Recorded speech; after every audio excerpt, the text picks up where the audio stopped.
Dans l'actualité de ce lundi, affaire des talibés menottés, l'étau se resserre autour du maître coranique et les parents complices. Ils sont tous placés sous mandat de dépôt. Le jugement est prévu après-demain, mercredi. Menotter des enfants talibés, la pratique est pourtant courante dans certains daras. À suivre le bouleversant témoignage d'un enfant qui a subi ce supplice. Autre abomination, la violence faite aux femmes. Le monde célèbre la journée internationale pour l'élimination de la violence à l'égard des femmes. Ici au Sénégal, des organisations féminines se mobilisent pour la concrétisation de la criminalisation du viol, de l'inceste et de la pédophilie. Reportage à suivre.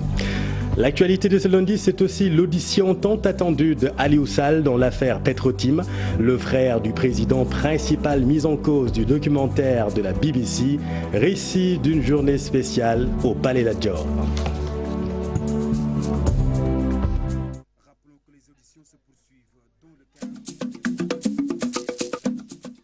Vous êtes nombreux sous le choc après la diffusion de ces images d'enfants talibés menottes aux pieds. Khadim Gueye, le maître coranique, le forgeron Pape Diop et les parents des enfants ont été déférés ce lundi au parquet de Louga. Ils sont poursuivis pour mise en danger à la vie d'autrui et maltraitance sur un enfant de moins de 15 ans. Cette affaire détériore davantage l'image des daras. Les réactions sont unanimes. La responsabilité revient en partie aux parents de ces enfants talibés. Reportage Maguette Soare Diallo et Gervais Yao. Comme s'ils se sont donné le mot pour qualifier cette barbarie des enfants maltraités à longueur de journée, une pratique notée de plus en plus dans certaines écoles coraniques, des faits et gestes qui découragent ces parents rencontrés. Ils préfèrent tous trouver un autre cadre d'apprentissage. Actuellement, si j'amène mon enfant dans ces daras, je ne les laisserai pas là-bas. Ils vont descendre le soir. Je n'y pense même pas. Mes enfants ne fréquenteront jamais les écoles coraniques. Devant ce phénomène des enfants talibés qui défraient la chronique, l'on se renvoie la balle. Difficile de trouver le vrai responsable. D'une part, les parents sont fautifs. Parce que si jamais moi j'amène mon enfant dans des daras, bon, je ferai le tout pour essayer au moins, si je ne peux pas le satisfaire à 100%, au moins les 80 ou bien. L'enfant est sacré. Le parent ne doit pas le laisser traîner n'importe où. Les parents ont une grande responsabilité vis-à-vis de leurs enfants. Comment trouver la racine du mal et combattre cette pratique? Ces Sénégalais pensent que l'État doit agir. Du côté de l'État, ça manque parce qu'il a appelé à moderniser les daras. Mais jusqu'à présent, ça reste. Ce n'est pas n'importe quel dara, ils ont modernisé. C'est comme une sorte de commercialisation, ces écoles coraniques. Il faut plus de protection pour les enfants. Avoir la connaissance, c'est bien, mais l'acquérir dans un cadre sain et réglementaire est encore mieux. Suite à la question des enfants talibés qui refait surface, il urge de trouver une réponse à la hauteur de cette indignation populaire. Oui, Maguette, ces faits éclatent au grand jour aujourd'hui, mais pourtant la pratique existe depuis fort longtemps dans certains daras à l'intérieur du pays. Dans ce documentaire réalisé par votre serviteur avec la maison Evenprod et TFM, nous avions recueilli en 2017, un an après le programme de retrait des enfants de la rue lancé en grande pompe par l'État du Sénégal, le témoignage saisissant d'un enfant qui a toujours été menotté dans un dara. Le sévice était bien visible sur ses chevilles. Ce phénomène ne date pas d'aujourd'hui. La maltraitance des enfants talibés préoccupe toujours et pourtant, l'État avait pris l'engagement de les retirer tous de la rue. N'empêche, ils continuent de subir la loi de certains maîtres coraniques mal intentionnés. Jour boobu dañ la jéng waaw jour bi nga demee dara waaw jéng mooy nan lañ la def te maa yeewu gis tànk sama tànk bi commencé yàqu ma daa koy dindi daw nga daal di koy dindi daw yaa ko dindi sa bopp waaw dafa doon metti xanaa waaw da nga ñëw rek ñu jël jéng yi rek takkal la ko waaw sama nijaay moo ko moo ne ko da nga koy tënk après si dama si la kiiwee jéngee sama tànk yi ñaata fan nga nekk foofu ñetti at jéng yi ñaata at lañ la ko takkal dañ ma daan jéng tabaski bu jotee ñu daan may dem tabaski jot su ma ñëwee ñu jéngaat ma. sëñ daara bu mu mën a doon bokk na ci la mu war a jiital ci liggéeyam mooy fexe bay am résultat te violence boobu du am mais nag am na jafe-jafe bu ci am jafe-jafe bi boo nekkee ci société bu violent sénégalais yi nañ ma baal mais suñu société daa violent xam nga kañ lay tàmbali. fooy gis jigéen goneem gi muy nàmpal matt ko rek mu ne ko xët fóot ne ko nangam gone gu tuuti yaayam di ko xëtu di ko saaga gone gi judd ci loolu màgg ci violence boobu nga xam ne daf koo màggaale ak bari. De l'avis du psychologue, c'est un vécu et les parents sont indexés. L'État, pour sa part, peine à connaître tout ce qui se passe au quotidien dans les daras. La maltraitance, c'est le quotidien, c'est notre quotidien au SAMU social Sénégal. On le voit à travers les séquelles qu'ils portent sur leur corps. Donc on voit des enfants qui nous arrivent avec des traces de coups sur leur corps, mais aussi, enfin voilà, elle est également psychologique. Donc, nous ne pouvons pas avoir connaissance de tout ce qui se passe quotidiennement dans les daras. Ce ne sont pas seulement les daras, ce sont les familles, ce sont les écoles.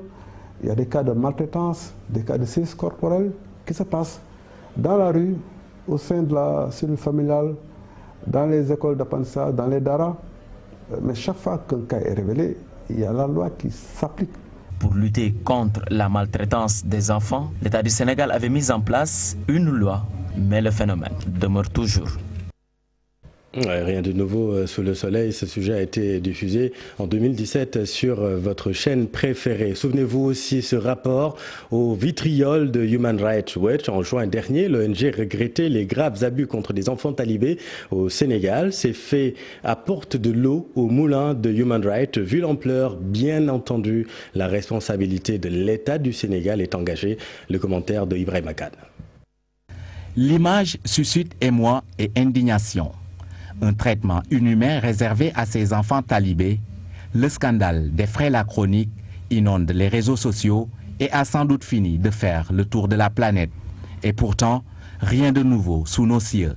La maltraitance dont ces enfants font l'objet n'est un secret pour personne et malheureusement, cette couche sociale semble laissée à elle-même, pour ne pas dire à la merci de certains maîtres coraniques véreux qui n'agissent que pour le compte de leurs propres intérêts. Ce scandale, qui s'apparente à de l'esclavage, va sans doute écorner l'image de marque du Sénégal en matière de droits humains, en ce sens qu'il vient conforter l'ONG britannique Human Rights Watch et la plateforme pour la protection des droits humains dans leur rapport conjoint publié en juin sur la situation des enfants talibés. Dans le document, Human Rights Watch et la PPDH dénonçaient déjà de graves abus et maltraitances infligés à ces petits bouts de bois de Dieu. Révélation qui avait attiré la foudre des maîtres coraniques qui n'hésitaient pas de monter au créneau, aidés par certains lobbies pour repousser la tempête.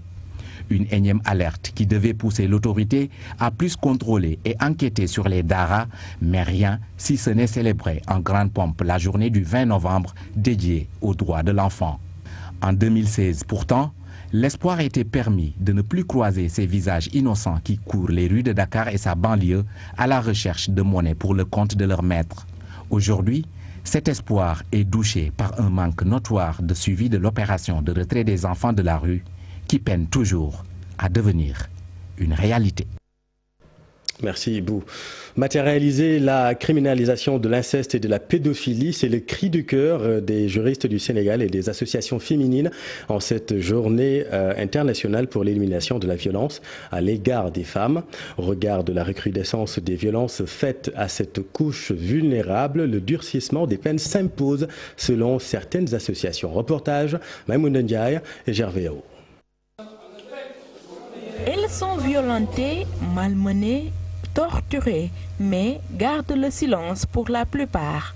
La récurrence des violences faites aux femmes, un danger permanent, un plaidoyer porté par l'Association des juristes du Sénégal en cette journée dédiée à la lutte. Nos objectifs, c'est zéro violence contre les femmes, c'est zéro discrimination contre les femmes, c'est zéro violence faite aux filles, l'annulation des mutilations génitales, l'application des conventions internationales signées par notre pays. et qui sont relatifs aux droits de la femme. Pour la sociologue, le mal est profond. Elle invite à la socialisation. Extrait. On est dans des sociétés assez inégalitaires où il y a beaucoup de niveaux d'inégalité par rapport à l'âge, par rapport au sexe, par rapport à l'appartenance sociale. Donc il y a un ensemble de catégorisation de la population et des rapports de pouvoir surtout. Et peut-être une absence vraiment de communication. Éducation à l'égalité, durcissement des sanctions, une ébauche de solutions. Quand on signe une convention sans raison, je pense qu'il faut l'appliquer, prendre les dispositions qu'il faut pour la mettre en application. Ce qui reste autre chose à faire, c'est également le renforcement des sanctions contre le viol, l'application plus efficiente des textes qui existent, mais surtout aller vers l'exécution des instructions que le président de la République a données, c'est-à-dire criminaliser l'inceste et la pédophilie. Quand il y a un mariage, par exemple, vraiment de donner à la fille des recommandations, des consignes, on essaye vraiment, je ne sais pas moi, de lui indiquer comment elle doit se comporter, comment on doit être une bonne épouse, une bonne mère, tandis que l'homme, le garçon, il est laissé à lui-même. Il faut que dès la case des tout petits, qu'on apprenne aux petits-enfants, aux petites filles et aux petits garçons qu'ils doivent se respecter. La journée mondiale de lutte contre les violences faites aux femmes, c'est aussi l'occasion pour ces organisations et le ministère de la Famille de faire une étude sur le viol. Et Maïmouna, toutes ces femmes violées, violentées, brimées, eh bien, elles peuvent trouver refuge dans la lecture avec ce roman qui vient de paraître. C'est tout chaud, c'est tout frais. Chambre 7, c'est l'œuvre de notre consoeur Fatih Dieng. C'est l'histoire d'une rencontre en milieu carcéral de deux femmes que tout oppose de prime abord, mais qui vont finir par être inséparables par la suite. Rencontre littéraire avec Fatih Dieng ce matin à la FILDAC de Dakar. Aïssatou Paye, Gervais Yaou. Elle s'est mise derrière la caméra, dos aux téléspectateurs, et elle fait face au lecteur. Devant des pages blanches remplies de sa fine plume, Fatih Dieng s'essaie à l'écriture, une passion. Depuis toute petite, elle écrit sur des blocs-notes. Et cette fois-ci, elle nous offre un roman.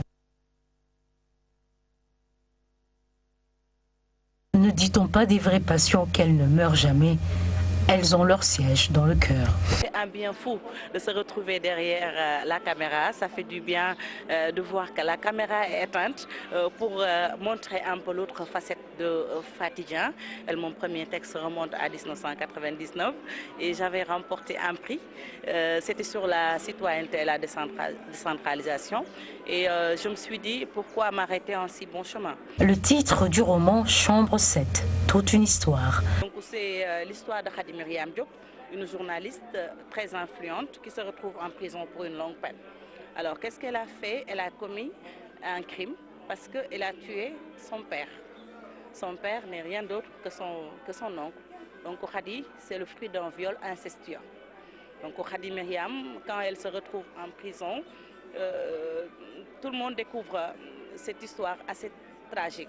Une voix autorisée au premier plan pour dénoncer les violences faites aux femmes. Et l'autre thème également développé, c'est la réinsertion des femmes détenues. Et c'est tout ça, c'est un problème au Sénégal. Donc certaines n'ont pas la chance de réussir leur réinsertion. C'est pour cela qu'elles retombent dans l'abîme.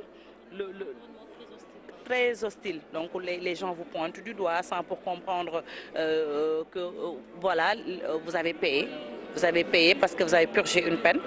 Chambre 7, un premier roman. S'en suivront bien d'autres. Merci Aïssatou, et on s'en arrête là pour ne pas divulgacher l'histoire du livre. L'autre grand titre de ce journal, c'est l'audition de Aliou Sall par le doyen des juges dans l'affaire Petro-Tim. Assailli par une forêt de micros à sa sortie du palais Lat-Dior, le frère du président n'a pas voulu s'épancher sur son face-à-face avec Samba Sall, entretien qui a duré par ailleurs durant 3 heures d'horloge. Récit, cher Diop. Très attendu dans ce qu'il convient d'appeler l'affaire Petro-Tim, Aliou Sall sort de son face-à-face avec le doyen des juges. Plus de 2 tours d'horloge dans le bureau de Samba Sall. Il en ressort sans le moindre mot, malgré la sollicitation de la presse. Mise en cause dans le documentaire de la BBC sur un supposé scandale à 10 milliards de francs CFA. Aliou Sall a été auditionné dans un premier temps par la division des investigations criminelles, après que le procureur a lancé un appel à témoins dans cette affaire. Rappelons que les auditions se poursuivent dans le cadre de l'information judiciaire relative à l'affaire Petro-Tim après Aliou Sall lundi. Ce mardi, ce sera le tour du représentant de Franck Timis de répondre à la convocation du doyen des juges. Puis en politique, sur injonction du Khalife général des Mourides, Serigne Mountakha Mbacké, Maître Abdoulaye Wade a reçu à son domicile hier Maître Madi Kegnan pour arrondir les angles. Vous le savez, les 2 hommes étaient en froid dès lors que le natif de Saint-Louis a déposé sa candidature alternative à celle de Karim Wade à la dernière présidentielle. Une réconciliation qui survient au même moment où le pape du Sopi ouvre un autre front contre Oumar Sarr et Soukhali Sopi. Explication à la Sanba. Main dans la main, 2 bons vieux amis se retrouvent et c'est pour reprendre leur relation. Wade et Madické se réconcilient, les 2 hommes sont restés des mois sans se parler. Une brouille qui a trouvé sa source à l'approche de la présidentielle. Madi Kegnan avait senti la décision constitutionnelle venir concernant la candidature de Karim Wade. Le responsable libéral pose le débat d'une candidature alternative du PDS, chose qui a irrité le pape du Sopi, se sentant trahi par son fidèle compagnon. Mais Maître Madi Kegnan s'est toujours défendu, estimant n'avoir jamais trahi les Wade. Après la présidentielle, Maître Wade va lui retirer le poste de président du groupe parlementaire Liberté et Démocratie. À l'Assemblée nationale, Madi Kegnan finira par saisir le président Moustapha Niasse pour démissionner de son poste de député. Le divorce est davantage consommé. Les 2 hommes tournent une page de leur histoire. Il faudra attendre des mois pour revoir les 2 hommes ensemble, l'œuvre de Serigne Mountakha Bachir Mbacké. Le Khalife général des Mourides a réussi un autre coup après celui de Massalikul Djinan. Fervent mouride, Wade ne s'est pas opposé, accueillant la volonté du Khalife comme un digle. Cette rencontre est la suite bien sûr logique de l'échange téléphonique entre Maître Abdoulaye Wade et Madi Kegnan, mais une réconciliation qui survient au moment où l'ex-coordinateur du PDS, Oumar Sarr, et l'ancien chef de l'État, secrétaire général national des libéraux, ne se parlent pas. Une note circulaire que même les membres de Soukhali Sopi, structure mise en place par Oumar Sarr et d'autres responsables libéraux, ont déchiré, est venu constater la démission de fait du lion de Dagana. Quel avenir pour le PDS? Comment envisager les échéances futures? En tout cas, à Doha, des décisions se prennent. Dakar aussi prend ses options. Merci Alassane et venons-en à cet affrontement ce matin entre étudiants et des agents du COUD. Des étudiants ont assiégé la direction du centre des œuvres universitaires, empêchant le personnel de travailler. Une situation que déplore le chef de département de la gestion des cités universitaires. Pour lui, ces agissements sont sous-tendus par une guerre de positionnement entre amicales, ce que refutent totalement les étudiants. Reportage Fatima Touré, Kadidiatou Goro et Mardiag. Des portes fermées, un lieu désert, pas même l'ombre d'une personne au centre des œuvres universitaires. La cause, un mouvement d'humeur des étudiants qui ont délogé tout le personnel. Le chef du département de la gestion des cités universitaires parle d'une guerre de positionnement entre amicales. Ce que nous pouvons dire, c'est que cela relève de rivalité entre groupes d'étudiants. Vous savez, actuellement à l'université, il y a 4 facultés qui n'ont pas d'amicale et une faculté plus les écoles-instituts qui ont une amicale. Et les 2 groupes, chacun à son niveau, veut être reconnu au niveau du COUD et veut être l'interlocuteur de l'administration du COUD. Si bien que, compte tenu des rapports que nous entretenons avec ces 2 groupes, il peut y avoir des rivalités et une volonté, de mon point de vue, de s'affirmer. Les étudiants, pour leur part, balayent d'un revers de main ces allégations. Selon eux, le mal est plus profond. Et ce que nous n'accepterons pas, déjà l'université Cheikh Anta Diop est dans une situation pédagogique catastrophique. Des amphithéâtres qui ne sont pas du tout aux normes et standards pour permettre aux étudiants d'étudier dans de bonnes conditions. le matériel pédagogique fait défaut, il n'y a pas assez d'enseignants et on veut nous bombarder avec une masse pléthorique de nouveaux bacheliers. Ça, nous ne l'accepterons jamais. Devant cet état de fait, les étudiants menacent de perturber les activités pédagogiques au niveau de l'UCAD si des mesures ne sont pas prises. Dans les semaines qui suivent, si les mesures idoines ne sont pas prises, une concertation réelle, enclenchée, aucune activité pédagogique, autant pour moi, n'aura lieu à l'université Cheikh Anta Diop. Vaille que vaille, nous sommes dans nos droits, nous irons jusqu'au bout. La guéguerre sévit toujours entre la direction du COUD et certains étudiants. Si le COUD déclare qu'il ne va plus tolérer ces genres d'ajustements, les étudiants, eux, se veulent catégoriques. Pas question de reculer si leurs revendications ne sont pas satisfaites. Merci Fatima. Et puis un mot sur la commercialisation de l'arachide. Les opérateurs privés stockeurs de Louga saluent les engagements pris par la Sonacos pour un bon déroulement de la campagne qui va bientôt démarrer le 3 décembre exactement. Cependant, ils ont peur de ne pas pouvoir satisfaire la demande de 10 000 tonnes d'arachide à cause des marchés parallèles. Selon eux, certains paysans commencent déjà à vendre leurs graines dans le marché noir à 300 francs le kilo, 90 francs de plus que le prix fixé par le Sénat. Voyons tout cela avec Tierno Fall. Au niveau de l'achat des graines, bon, la Sonacos ne prend pas d'engagement avec le paysan, ni avec l'opérateur. La Sonacos nous dit que vous êtes opérateur. On vous agrée, vous nous amenez des graines. Il nous arrivait de rester 1 mois sans recevoir de l'argent. Maintenant, cette année, si toutefois ce problème est réglé, on n'aura plus de problème. Les marchés parallèles, il y en a et c'est un problème pour nous. Parce qu'il paraît que les Chinois sont là. À Touba, on vend les graines à 300 francs le kilo. Alors que la Sonacos commercialise à 210. Ça, c'est un problème. Est-ce que la Sonacos, les 10 000 tonnes que nous voulons ici au niveau de Louga, est-ce que nous les aurons? Comme prévision, ça pose problème. Avec le marché parallèle, là, vraiment, ça pose beaucoup de problèmes. Le marché parallèle, c'est inné au Sénégal. Les Chinois, on ne peut pas les chasser d'ici. Ils ont ce problème, ils sont là, ils achètent les graines. Maintenant, la Sonacos n'a qu'à voir comment régler ce problème avec les paysans. Voilà, c'était le porte-parole de ces opérateurs privés stockeurs Adamalo, interrogé par Tierno Fall. Et puis le Sénégal vient d'acheter la machine supercalculateur pour les simulations de mise au point des médicaments, a appris Mohamed Boun Abdallah Dionne en marge de la cérémonie d'ouverture du Forum Galien Afrique ici à Dakar. L'édition 2019 de cet événement international coïncide avec le lancement officiel du prix Galien Afrique, un équivalent selon eux du prix Nobel. On voit tout cela avec Mohamed Samb et Gervais Yao.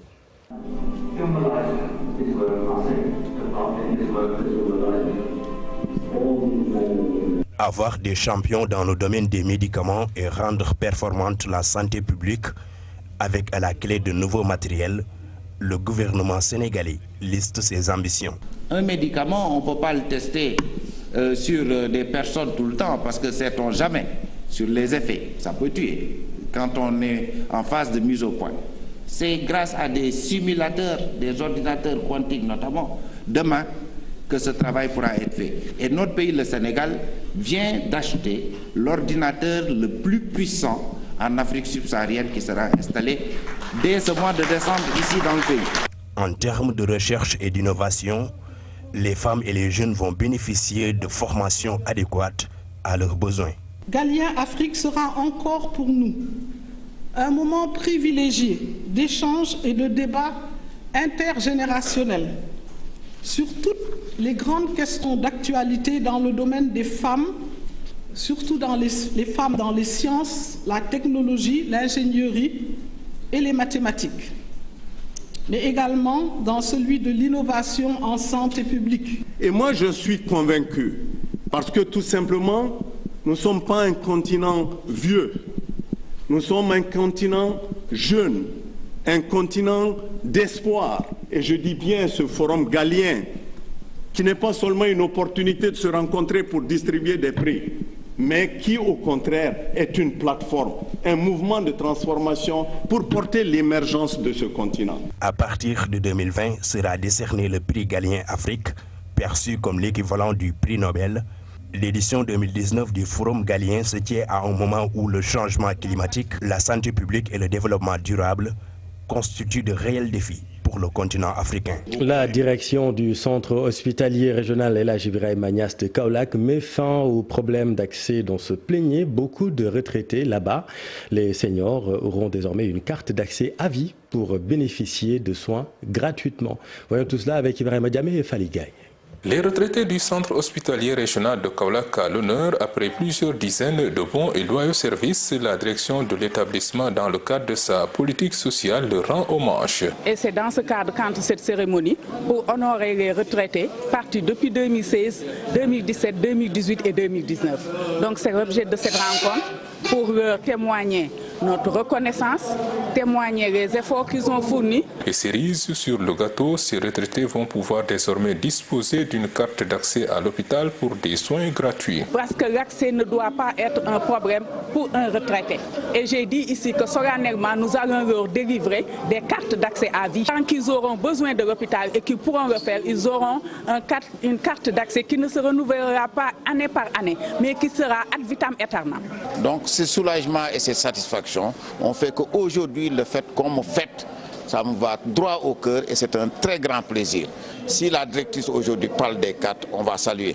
Mais aussi, je l'ai dit un peu dans mon discours, les retraités, c'est des personnes à qui il faut toujours penser. Qu'ils soient chez eux, qu'ils soient à l'hôpital, parce que c'est des personnes fragiles. Et le rôle du service social doit être à peu près de les suivre et de pouvoir savoir dans quelle situation ils sont, même jusqu'à leur domicile. Et compte tenu de leur expérience et de leur disponibilité, la direction régionale de l'hôpital ne compte pas se débarrasser très vite de ces retraités. Elle a envisagé de continuer à travailler avec eux pour le bonheur des patients. Et puis retournons à la FILDAC. C'était la journée du parrain à la Foire internationale du livre et du matériel didactique. Vous le savez, cette année, la République de la Guinée-Conakry est l'invité d'honneur de cette 17e édition. Justement, comment se porte l'édition au pays d'Alpha Condé? Suivons là-dessus Sanoussi Kabadiakité de la Maison Harmattan. Nous sommes en train d'encourager les établissements scolaires et universitaires à créer des médiathèques et des bibliothèques. Parce qu'un enfant qui naît dans un environnement où il n'y a pas de livres ne peut pas lire. Quand un jeune Africain se marie, la première des choses, c'est de dire je vais à un salon, je vais à une bibliothèque. Mais dans cette bibliothèque, c'est des assiettes et des fourchettes. Un enfant qui est né dans cette condition ne peut pas lire. Je pense que le problème de l'édition dans la sous-région que nous connaissons bien est presque le même. Déjà, nos politiques nationales du livre ne sont pas d'abord effectives. Il n'y a pas réellement de volonté politique par rapport vraiment à l'édition, à la distribution. C'est vraiment dans nos pays comme ça.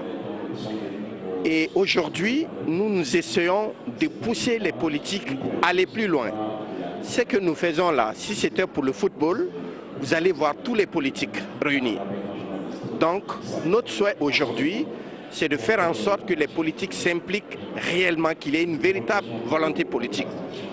Qu'on ait des lois autour du livre et de la lecture dans nos assemblées nationales.